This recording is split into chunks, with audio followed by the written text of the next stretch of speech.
સોમનાથથી મંત્રી મુકેશ પટેલ અકળાયા। વાસ્મોના અધિકારીની ગેરહાજરીથી તેઓ અકળાયા। ઓલપાડમાં રોડનું નિરીક્ષણ કરવા પહોંચ્યા હતા। 3 વર્ષથી બાયપાસ રોડની કામગીરી ચાલે છે। અધિકારી હાજર ન રહેતા મંત્રી અકળાયા। આ રીતે ન ચાલે, બધાને નોટિસ આપો તેવું નિવેદન પણ તેમણે આપ્યું।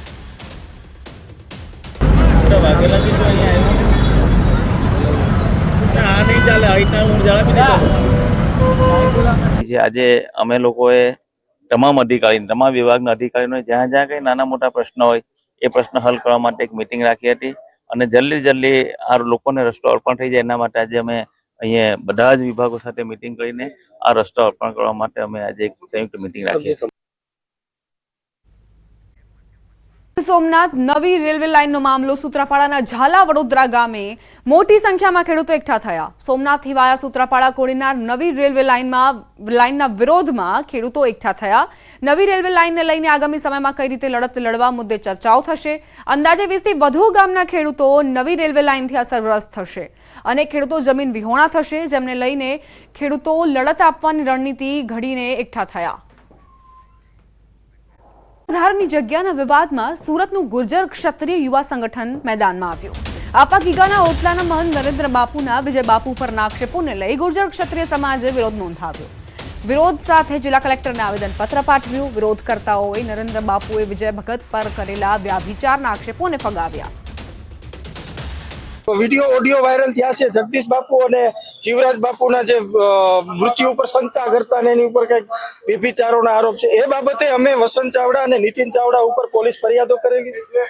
आनी पाछळ जे नरेंद्र सोलंकी जे नाम छे ए नरेंद्र सोलंकीना जे नामनी पाछळ जे नाम छे ए पोते स्वीकार करे छे के आनी पाछळ तो सरकार केम फरियाद नथी लेती, केम एफआईआर नथी थती। सुखसर गामમાં નકલી આઈટી અધિકારીઓએ નાણા ધીરનારનો ધંધો કરતા વેપારીની દુકાને રેડ કરી। અલ્પેશ પ્રજાપતિ નામના વ્યક્તિની દુકાને 6 જેટલા નકલી ઇન્કમટેક્સ અધિકારીએ રેડ કરી હતી। નાણા ધીરનારના ચોપડા ચેક કરી દાગીના તેમજ ચોપડા જમા કરી કેસ કરવાની ધમકી આપી હતી। નકલી અધિકારીઓએ મામલો પતાવવા 25 લાખની માંગ કરી હતી।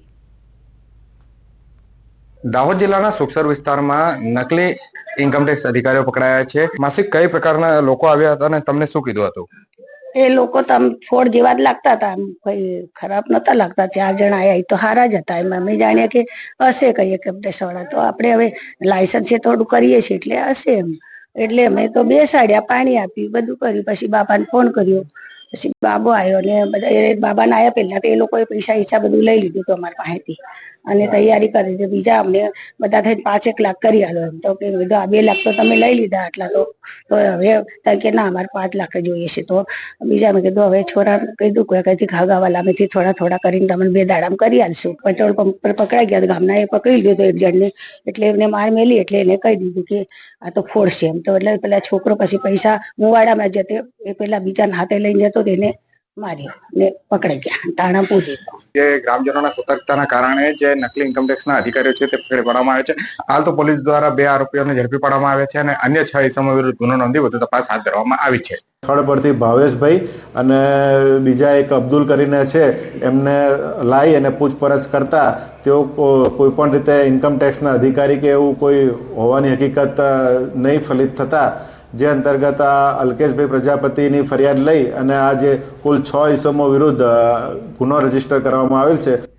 દ્વારા લેવામાં આવેલ ઘીના નમૂના ફેલ થયા। સીતારામ વિજય પટેલ ડેરી ફાર્મમાંથી લીધેલા ગાયના ઘીના નમૂના ફેલ થયા છે। વોલ્ગા ઘી ડેપોમાંથી લીધેલા ભેંસ અને ગાયના ઘીના સેમ્પલ ફેલ જોવા મળ્યા છે। લેબોરેટરીમાં પરીક્ષણ દરમિયાન સેમ્પલ ફેલ થયા।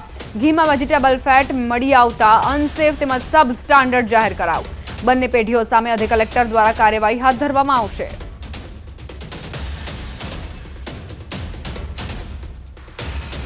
ગાયનું જે ઘી છે તમે પ્રાથમિક દ્રષ્ટિએ જોવો તો એક પીળા કલરનું ઘી જેવું દેખાય, તો એ પીળા કલરનું ઘી દેખાવા માટે તેમના દ્વારા જે છે યલો કલર સોલ્યુબલ ડાય તેમાં ઉમેરવામાં આવી હતી અને ત્યારબાદ તે જે છે જે અનસેફ આવ્યું અને પ્લસ સબસ્ટાન્ડર્ડ પણ આવ્યું, એટલે કે તેની અંદર ફોરેન ફેટ, વેજીટેબલ ફેટ તેની પણ હાજરી જોવા મળી છે। એટલે આ જે છે નમૂનો અનસેફ પ્લસ સબસ્ટાન્ડર્ડ બંને જાહેર થયો છે।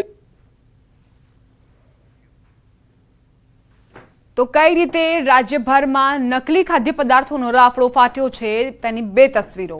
રાજકોટમાં જે સેમ્પલ લેવામાં આવ્યા ગાયના અને ભેંસના ઘીના તે ફેલ ગયા છે. બીજી તરફ નકલી ઘીની ફેક્ટરી ઝડપાઈ છે સુરતમાં અને આ ઘીની ફેક્ટરીમાં જે ઘી બનાવવામાં આવતું હતું તેને કોઈ ઓળખી પણ ન શકે કે નકલી ઘી છે.